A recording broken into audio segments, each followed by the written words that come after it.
Hello and welcome to my channel. I'm Zodiac Bandit, and today I'm going to be predicting the character classes for Critical Role Campaign 3.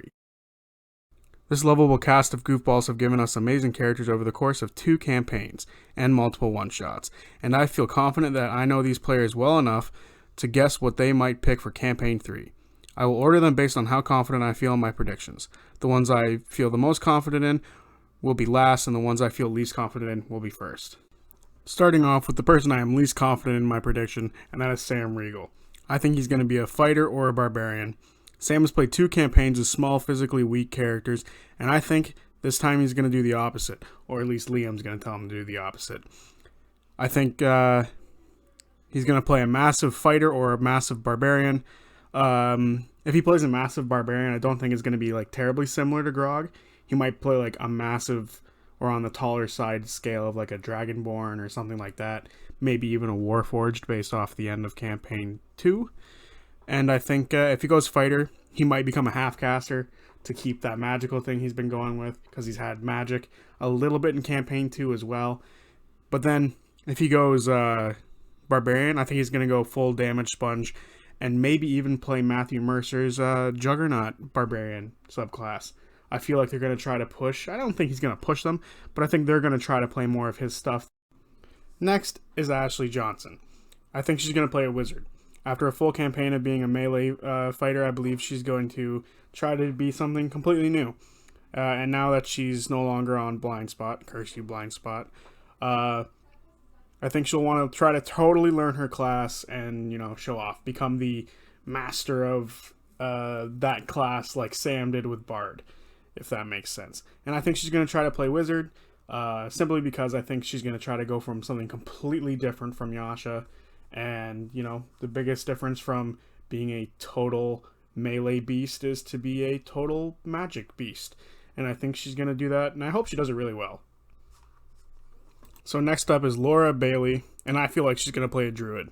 I feel like she really liked using magic, and not healing magic, to transform herself into different types of animals, and I thought that she, really enjoyed that. But she hated the fact that her intelligence and other stats were affected by it, and Druid is the fix to that. She'll be able to transform, and the only thing she won't lose her intelligence, and then she won't be able to, fuck up a mission and be a moth that is eating a curtain, I think that was something that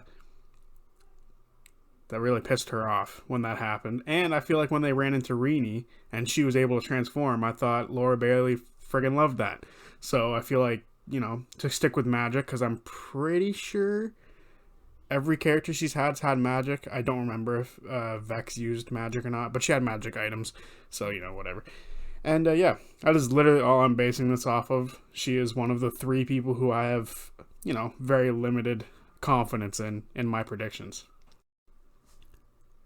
Next is Liam O'Brien. He played a heavy magic user in Campaign 2, and I feel like he loved playing as a fighter in EXU as Orym, but I felt that he missed magic while he was playing Orym, so I've found a nice in-between, the Paladin, someone who can be both a caster and a melee fighter, and the fact your casting can improve your melee fighting, so I thought that was a good fit for him. Only problem, he's done that before.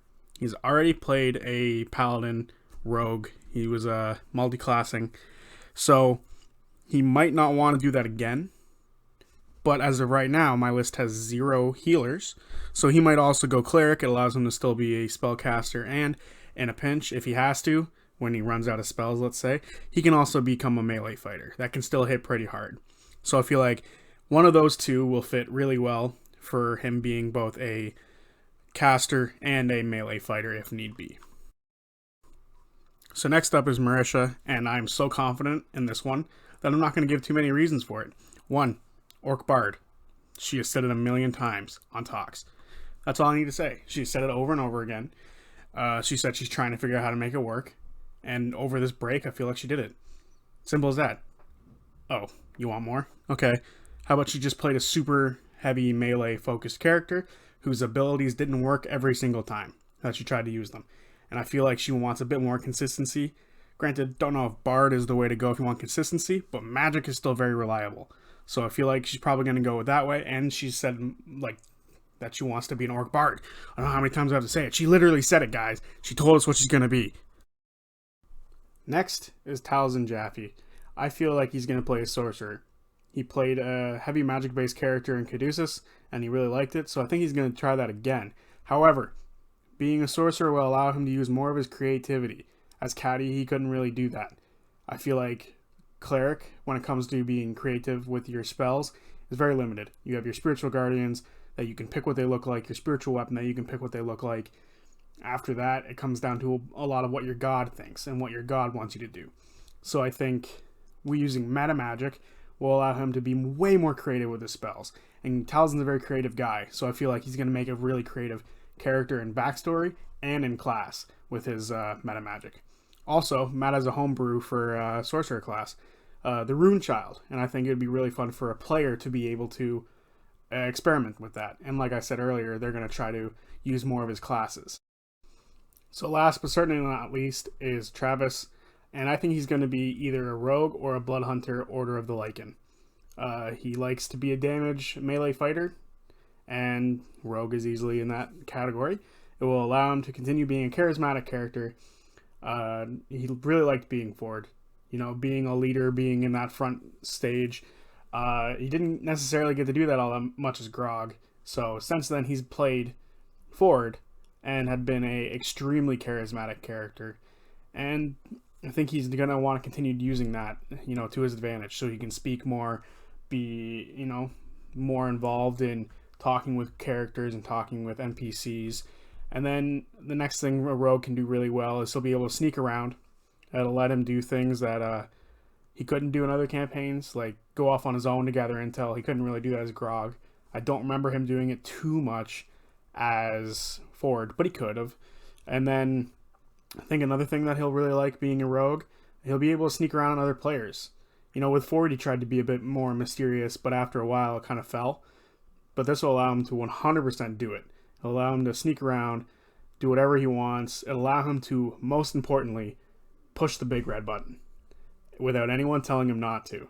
As Ford, there was always that inkling of wanting to go release Uk'otoa. But this time, as this next character, if he plays a rogue, instead of him being told not to, they'll be like, hey, where's Travis's character? And next thing you know, he's going to be riding on top of Uk'otoa, coming out of nowhere because he went and released it without anyone knowing. And I honestly think those reasons, him being able to sneak attack, because the sneak attack, whenever Not would hit with a sneak attack, his face would just light up. Travis was so excited to hear 81 points of damage in one hit. He was ecstatic about it. So I truly believe that he'll try to do that this time. And if not a rogue, like I said earlier, Blood Hunter, Order of the Lycan. And there's only one reason for this. He seems to like werewolves. And with this class, he can play one. So those are my predictions for what everyone's classes are going to be. Notice I didn't say anything about races, unless it was like specifically said, because she said Orc Bard. I don't know what else to tell you. But, I'm excited for Campaign 3. It's less than a week away from when I'm recording this, so I'm really excited. I'm going to watch the first episode, even if it does mess up my sleep schedule a little bit for work. But, still, I want to see it. Can't wait to see it. Hopefully these predictions come true, or at least some of them. I don't think all of them are going to come true. I'm going to give myself a solid 2 out of 7 for what I think is actually going to happen. So, you never know. And for those scores to work out, it's got to be the people I predicted playing those classes. So if someone else picks up Rogue and it wasn't Travis, I didn't get them. Oh well. So, yeah. Is it Thursday yet?